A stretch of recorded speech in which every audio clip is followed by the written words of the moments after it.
नमस्कार दोस्तों आज के इस वीडियो में हम बात करने वाले हैं कि एक डिस्ट्रिक्ट मजिस्ट्रेट यानी एक आईएएस ऑफिसर तथा एक जज, इन दोनों के पास आखिर कौन कौन से पावर होती हैं, किसके पास ज़्यादा पावर होती हैं तथा दोस्तों कौन है जो इंडिया में इंडिपेंडेंट होकर काम कर पाता है, जिसके अंडर किसी भी प्रकार का प्रेशर नहीं होता है, ना ही पॉलिटिकल पार्टी का, न ही नेताओं का, न ही दोस्तों अन्य किसी चीज़ का।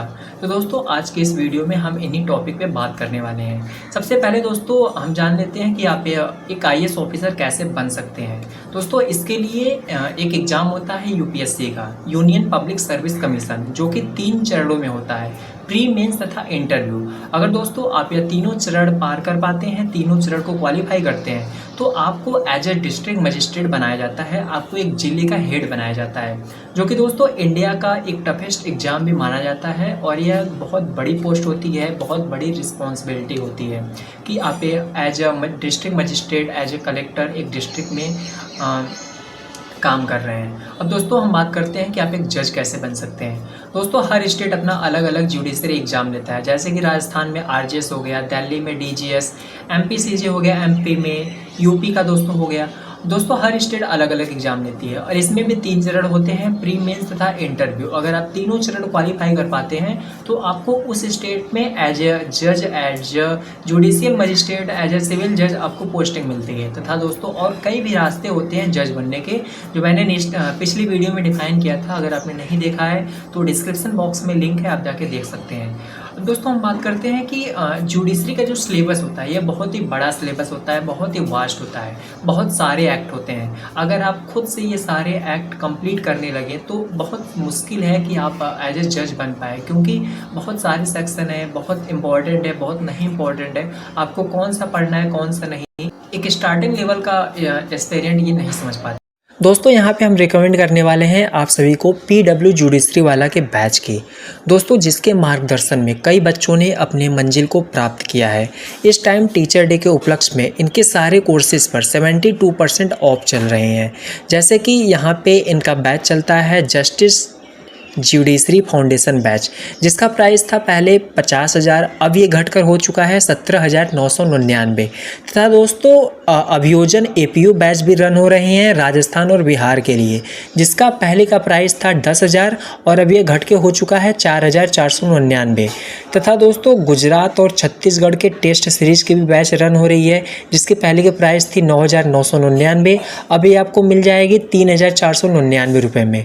तथा राजस्थान टेस्ट सीरीज की बैच पहले जिसकी प्राइस थी 9,999, अभी आपको मिल जाएगी 4,499 में। दोस्तों यहाँ भी आपको मिलता है live classes, recorded classes, test series, तथा सबसे अच्छी चीज़ है यहाँ पे आपको एक बहुत ही अच्छा मेंटरशिप प्रोग्राम मिलता है। दोस्तों इन फीस के उपलक्ष्य में अगर आप एक्स्ट्रा डिस्काउंट चाहते हैं तो स्क्रीन बॉक्स पे आपको मेरा रेफरल कोड दिख रहा होगा, अगर आप उसे यूज करते हैं तो आपको 1,000 और एक्स्ट्रा डिस्काउंट मिल जाएगा। नीचे डिस्क्रिप्शन बॉक्स में लिंक है दोस्तों, आप अभी जाके जुड़िए पीडब्ल्यू जुडिशरी वाला के इस बैच से। अब हम दोस्तों आते हैं अपने टॉपिक पे। दोस्तों सबसे पहले हम बात करते हैं कि एक आईएएस ऑफिसर के पास कौन कौन सी पावर होती है। तो दोस्तों ये जिस भी जिले के हेड होते हैं, जिस भी स्टेट में इनको as a district magistrate, as a collector बनाया जाता है, ये दोस्तों उस जिले में कोई भी स्कूल हो, कोई भी हॉस्पिटल है या कोई भी अथॉरिटी हो, उनको ये इंस्पेक्शन कर सकते हैं, छानबीन कर सकते हैं। तो दोस्तों अगर कोई भी इलीगल एक्ट करते हुए कोई पकड़ा जाता है तो उसको सस्पेंड करने की पावर होती है इनके पास। तथा इनके पास एक और स्पेशल पावर होती है, इनके ज़िले में अगर कभी भी लॉ एंड रेगुलेशन का वायलेशन होता है तो दोस्तों ये अपने ज़िले में धारा 144 भी लागू करा सकते हैं, ताकि पब्लिक का जो मेंटेनेंस हो वो बना रहे। तथा दोस्तों और कई भी स्पेशल पावर होती है एक डिस्ट्रिक्ट मजिस्ट्रेट के पास, क्योंकि ये एक ज़िले के हेड होते हैं। ज़िले के उपलक्ष्य में कोई भी अगर रूल रेगुलेशन इन्हें पास करना है जो एक डिस्ट्रिक्ट के लिए बेनिफिशियरी हो तो वो ये भी कर सकते हैं। अब हम दोस्तों बात करते हैं एक जज के पावर की। दोस्तों एक जज इंडिया में इंडिपेंडेंट जुडिशरी के अंडर काम करता है। इनका सरकार से कोई लेना देना नहीं रहता, सरकार न ही इनका सैलरी रोक सकती है, न ही पेंशन रोक सकती है, न ही दोस्तों इनका ट्रांसफ़र कर सकती है। इनका अपॉइंटमेंट, इनका रिटायरमेंट तथा इनका transfer as a collegium system द्वारा किया जाता है, जो कि एक जुडिशरी के ही पार्ट होते हैं, जजेस ही होते हैं। सरकार का इन पर न ही कोई हस्तक्षेप होता है, न कोई दबाव होता है। दोस्तों इनके पास इतनी पावर होती है कि अगर पार्लियामेंट कोई भी इलीगल एक्ट पारित करता है जो कॉन्स्टिट्यूशन को वायलेट करता हो, तो दोस्तों ये उसे खारिज भी कर सकते हैं। तथा कोई भी सरकारी कर्मचारी हो या फिर कोई भी मिनिस्टर हो, यहाँ तक कि अगर प्राइम मिनिस्टर भी कोई इलीगल एक्ट करते हैं तो एज ए जज इनके पास इतनी पावर है कि वो उन्हें अपने कोर्ट में समन कर सकते हैं। दोस्तों ये तो पावर होती है एक जज की। तथा जो डिस्ट्रिक्ट मजिस्ट्रेट धारा 144 लागू करते हैं, एक जज उन्हें खारिज भी कर सकता है। दोस्तों इनके पास अथाह पावर होती है और ये सब पावर एक लोअर जुडिशरी के जो जज होते हैं, डिस्ट्रिक्ट जज, उनके पास होती है। हाई कोर्ट तथा सुप्रीम कोर्ट की तो बात ही छोड़ दीजिए। दोस्तों सुप्रीम कोर्ट को संविधान का रक्षक कहा जाता है। अगर संविधान के अगेंस्ट में पार्लियामेंट कोई भी लॉ पास करती है, कोई भी कानून पास करती है, चाहे मेजोरिटी से हो चाहे जैसे भी हो, तो इनके पास पावर होती है उसे खारिज करने की। बहुत सारे एग्जाम्पल है, आप उठा के देख सकते हैं। NJSA कानून था, कृषि कानून था, बहुत सारे हैं जिन्हें सुप्रीम कोर्ट ने खारिज किया है।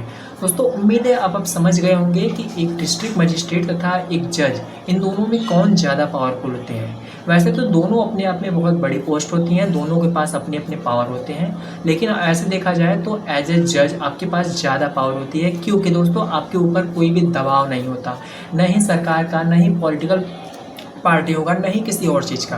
और जब आपके ऊपर किसी चीज़ का दबाव नहीं होता तो दोस्तों आपको काम करने में मज़ा आता है, आपको न्याय करने में मज़ा आता है, क्योंकि आप किसी की प्रेशर में रह के काम नहीं कर पाते हैं। लेकिन एक डिस्ट्रिक्ट मजिस्ट्रेट हमेशा पॉलिटिकल पार्टी, CM के, PM के दबाव में रहते हैं। तो दोस्तों यही फ़र्क है डिस्ट्रिक्ट मजिस्ट्रेट और जज में। उम्मीद है दोस्तों अब आपको समझ में आ गया होगा इन दोनों के पावर के बारे में। दोस्तों नीचे डिस्क्रिप्शन बॉक्स में लिंक है, आप अभी जाके वहाँ पे जुड़िए PW जुडिशरी वाला के इस ब्रांच से, तथा अपने जुडिशरी की प्रिपरेशन को कंटिन्यू रखिए। धन्यवाद।